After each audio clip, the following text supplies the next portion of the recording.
Welcome to Project Pack number 29. My name is Martha. My name is Molly. Hello, Molly. Hi, how are you? I am great. So happy to be here. So fun. So this video is all about getting our Project Pack 29 template ready to go.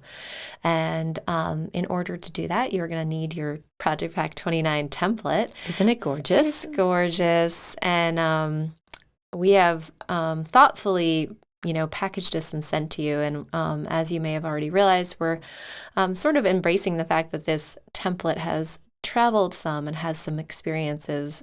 And so we'll embrace the little curves from it being folded up and sort of watching it slowly settle. And we are going to be using our Sketch and Wash pencil today with our paintbrush. And you are going to need a vessel of water and a paper towel as well. That's a very loved Sketch and Wash pencil. I've used it a lot. I love this Can pencil. tell. Yeah, and I love just playing around with all the possibilities with it. But for this particular project, we're going to put down some Sketch and Wash for us to tangle on top of.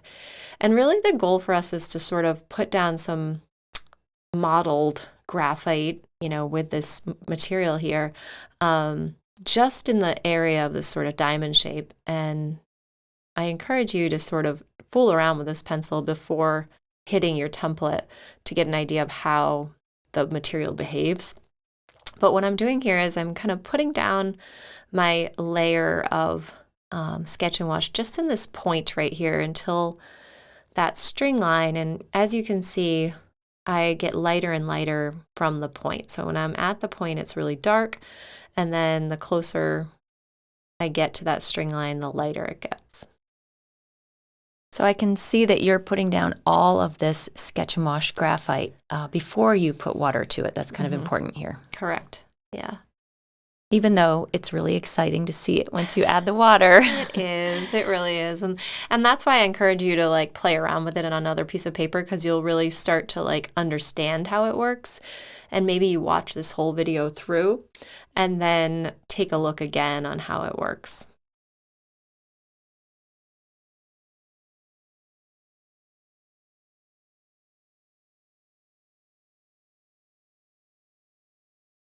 So I see now that you're just sort of outlining the outer edge of this tangled string. Exactly. So you see we have basically this really fat line, because I'm kind of have my Sketch and Wash on its side.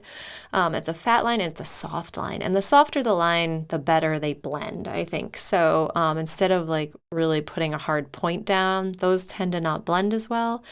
This nice soft line will blend once we get our water on there. So this is a lot of technique now, so I encourage you to follow along with the suggestions here. Yeah, so I found that by first putting a bunch of water down where you don't have any Sketch and Wash, you get these really cool results. So that I have a puddle of water here, a nice puddle of water. And then I'm going to hit this graphite section. And what happens is once the water hits the graphite, it sort of ignites it. And you start to get this sort of almost watercolor feel, except it's actually graphite, which is really neat. And so just carefully taking my time, making sure that you have enough water to play around with, putting my brush back in that water, maybe cleaning it a little bit, and just letting the graphite move around organically. And then once you get, whoop, there it goes. You get close to that puddle of water, it blends so beautifully. And if you have done watercolor before, you'll understand this sort of language that it starts to have with the water and the material. And you don't want to move it around too much, because you want to get that sort of fade. So notice how I'm just hitting it a little bit, but I don't want to play around with that water too much until I've cleaned my brush, so that I can get that really beautiful nuance. Again, putting a little water down and then hitting the graphite. So I'm putting water down close to the edge, but not quite to the graphite. And I want to fill this whole middle part with water. See how it just kind of, it just sinks in. Cleaning my brush again. So the trick is really to clean that brush each time so you don't get so much graphite in the middle. And I do want to like kind of say, I might say it over and over again, the goal isn't to cover this whole thing with graphite because we're working with black pens. So you want to have this light space in the middle. We're really trying to just get graphite near the edges and the points and then have this fade. So the goal is to still have a very white center. It's just a whisper of gray kind of seeping into the center spaces.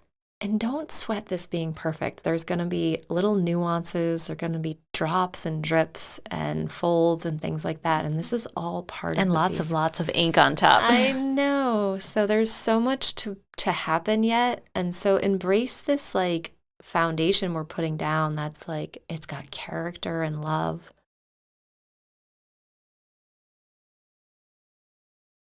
And play around with this process. I mean, this idea. So, I invite you to use another piece of paper and play with that, idea of putting down a little bit of water and then slowly having it meet the pencil. So here you can see how much water I'm putting down and then hitting the edge, right? And just watching that kind of fold in there.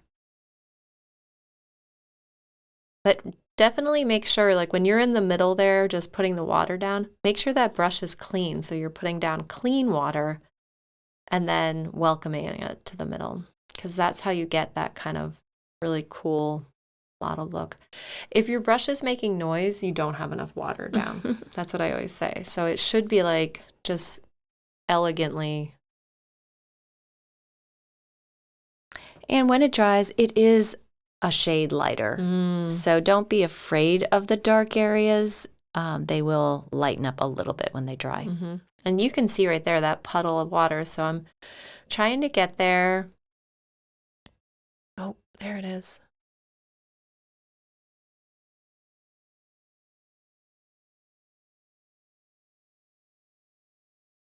And then just letting it do its thing. You don't want to overwork it. So much fun. Yeah, make sure it's nice and wet. If it's not wet, you're going to get kind of like dry brush strokes. And we don't want any dry brush strokes. So, like I said, have fun with this. Enjoy it. And there's going to be little bumps and dots and things that happen along the way. And those are welcome too. And it does, Martha said this before, it does look different when it dries. Everything kind of settles. You might get some cool watermarks and things like that, which are interesting and so fun. Oh, look at that water moving around. Really neat. I love creating like a canvas for my tangle. This is going to be fun. Yeah, we're ready for our next day. We're going to let this one dry and we'll see you soon. Definitely let it dry. See you soon. Bye-bye.